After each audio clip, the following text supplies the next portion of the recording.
और पहले क्वेश्चन से मान लीजिए कि 2% कोई वस्तु है उसमें 2% की वृद्धि हुई।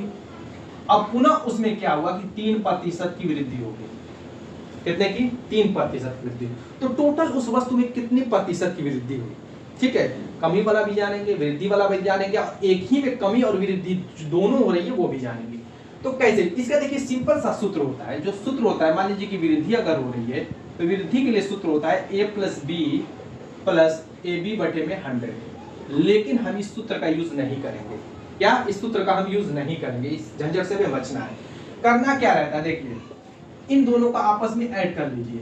आपसे डायरेक्ट पूछा जाए तो आप कंफ्यूज में पढ़ के कहेंगे कि टोटल तो 5% की वृद्धि होगी, गलत हो जाएगा। इन दोनों को जोड़ेंगे कितना हो जाएगा? 3 × 2 = 5 हो जाएगा, दशमलव लगाएंगे।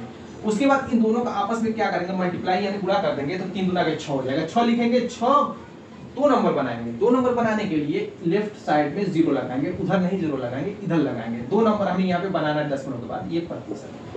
ठीक है, एक और कर लीजिए। मान लीजिए कि अगर 4% की हो रही है और फिर जो है उसमें 5% की हो रही है। ठीक है, तो ये क्या करेंगे? 5 × 4 = 9 हो जाएगा, दशमलव लगाएंगे, 5 × 20। ये 2 नंबर बन गया, कुछ नहीं। अगर यहाँ पे 3 नंबर बन जाए तब क्या करेंगे? उसके लिए क्या हो जाएगा? जैसे मान लीजिए 15% की हो गई एंड आपकी 10% की हो गई, तो आपने दोनों को जोड़ा, 15 × 10 = 25 हो गया। क्लियर है? दशमलव आपने लगाया, अब गुणा किया, 15 × 10 = 150 हो गया। अब क्या करेंगे?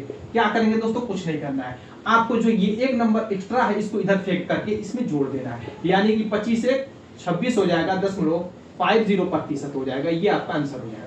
तो दोस्तों ये तो मान लीजिए कि सिर्फ वृद्धि की बात हो गई। अगर कमी की बात होगी, यानी कि दोनों कमी हो रही है, क्या हो रही है? दोनों, ये यहाँ पे दोनों वृद्धि हो रही थी, अगर दोनों कमी हो रही है तो कुछ नहीं, यहाँ पे सिर्फ माइनस आएगा और कुछ नहीं होगा। बस आपका आंसर यही रहेगा, सेम रहेगा। अगर दोनों कमी, हाँ कब बदलेगा? अगर दोनों कमी और वृद्धि हो जाए, यानी कि एक 2% की कमी हो जाए, 3% की वृद्धि हो जाए, या 4% की वृद्धि हो जाए, 5% की कमी हो जाए, यानी एक कमी हो रही है, एक वृद्धि हो रही है, तो उस टाइप का भी क्वेश्चन बहुत ज्यादा आता है। उसको कैसे करेंगे दोस्तों? मान लीजिए कि यहाँ पे आपकी 6% की क्या हो गई? आपकी प्रॉफिट लिख सकते हैं, लॉस लिख सकते हैं, या वृद्धि या कमी लिख सकते हैं, किसी टाइप से। जैसे प्रॉफिट लास्ट में क्वेश्चन पूछेगा तो क्या करेगा कि 6% का प्रॉफिट पहले हुआ, किसी वस्तु में 6% का प्रॉफिट हुआ, फिर क्या हो गया? उसमें 7% का लॉस हो गया। अब बताइए उसमें टोटल कितने प्रतिशत की वृद्धि हुई या कमी, यानी प्रॉफिट हुआ या लॉस हुआ, कितने प्रतिशत का हुआ? तो करेंगे क्या? ये जो मैंने सूत्र आपको बताया था a + b + ab/100, मैंने कहा था कि ये सिर्फ वृद्धि की बात होगी तब ऐसा लेंगे, या सिर्फ कमी की बात होगी तो ये सारे माइनस में हो जाएंगे, तो आंसर आपका माइनस में आता, कोई दिक्कत नहीं है। लेकिन एक कमी हो, जो आपकी कमी हो रही है, जैसे 6% प्रॉफिट हो रहा है, यानी कि ये 6% की वृद्धि हो रही है, तो क्या करेंगे? इस 6 को क्या करेंगे दोस्तों? प्लस में लिखेंगे। क्या लिखेंगे? प्लस में। तो यहाँ पे प्लस लिखने की जरूरत है नहीं। और 7 क्या हो रहा है? लॉस हो रहा है, यानी कमी हो रही है, तो इसको माइनस में लिखेंगे। चूंकि माइनस प्लस का गुणा करेंगे तो हर हाल में माइनस होगा, यानी ए बी इन दोनों का गुणा करेंगे तो 7 × 6 = 42, बटे में आपका 100 हो जाएगा। क्लियर? अब यहाँ पर दोस्तों क्या करेंगे? इसको घटा लीजिए तो -1 आएगा, माइनस ये क्या हो जाएगा? 0.42 आ जाएगा, यानी कि -1.42%। कोई दिक्कत यहाँ तक? तो यहां से हमें क्या पता चला कि ये जब माइनस आया दोस्तों तो इसका मतलब लॉस होगा। क्या होगा? इसमें लॉस होगा, नुकसान होगा। वैसे भी बता रहा है कि 7% का लॉस और 6% की वैल्यू है। तो इस तरीके से, इस मेथड से दोस्तों, दोनों अगर हो रहा है प्रॉफिट एंड लॉस तो इस मेथड से करेंगे। तो मान लीजिए कि 2 ट्रिक हो। अब मैटर फंसता है दोस्तों कि क्वेश्चन किस टाइप का पूछता है। क्वेश्चन का तरीका भी मैंने बता दिया, 1-2 क्वेश्चन चलिए कर लेते हैं। वीडियो अगर पसंद आ रही है तो दोस्तों लाइक कर दीजिएगा, नहीं तो चैनल को सब्सक्राइब कर दीजिएगा। चलिए अगला क्वेश्चन स्टार्ट।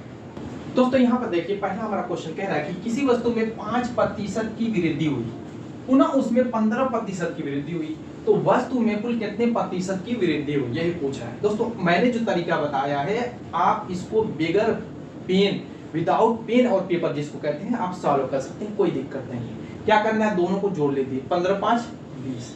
कितना हो जाएगा? 20। दशमलव लगा देंगे, इन दोनों का आपस में क्या करेंगे? गुणा करेंगे। 15 × 5 = 75 और 30 सेकेंड 2 के साथ। ऑप्शन देखिए कौन सा है? 20.75%। Option number 2 is the right answer. अब दोस्तों इसी में चलिए हम क्वेश्चन बनाते हैं, लिखने की जरूरत नहीं। अगर मान लीजिए कि दोनों क्या करें, यहाँ पे वृद्धि की बजाय क्या कहें? कमी हो रही है, या लॉस हो रहा है, नुकसान हो रहा है, कुछ भी कह दे, कोई दिक्कत नहीं है। यहाँ पे कमी का है, लॉस का है, डिस्काउंट का है। यहाँ पर मान लीजिए कमी लिख दिया मैंने, दोनों कमियां हो रही हैं, तब भी क्या होगा दोस्तों, वही मेथड होगा, 15 5 20 हो जाएगा, पॉइंट 15 5 75 हो जाएगा, प्रतिशत होगा, यहाँ पे सिर्फ माइनस हो जाएगा। अब जो माइनस वाला, अगर मान लीजिए यही माइनस वाला है, तो ये आपका राइट आंसर हो जाएगा, कुछ चेंज नहीं करना था। अब मैटर फंसता है इसी क्वेश्चन में, अगर कह दे कि 5% की कमी हो रही है और उसमें क्या हो रही है, फिर 15% की वृद्धि हो रही है, तो यहीं पे थोड़ा सा क्या करना रहता है दोस्तों, देखिए डायरेक्टली भी सॉल्व करके कंफ्यूज में पड़ जाएंगे, तो इसीलिए यहाँ पर हम क्या करेंगे, सूत्र का यूज करेंगे। किसका? सूत्र का, यानी कि a plus B plus A B बटे में 100 का यूज कर लेंगे, ताकि कहीं पर भी आंसर में गलती ना हो, कंफ्यूजन ना हो। तो यहाँ पर 5% की कमी हो रही है, तो -5 हो जाएगा, वृद्धि वाले को प्लस लिखेंगे यानी 15 हो जाएगा, ये तो माइनस प्लस जब बुरा होगा माइनस ही आएगा, तो 15 5 75 बटे में,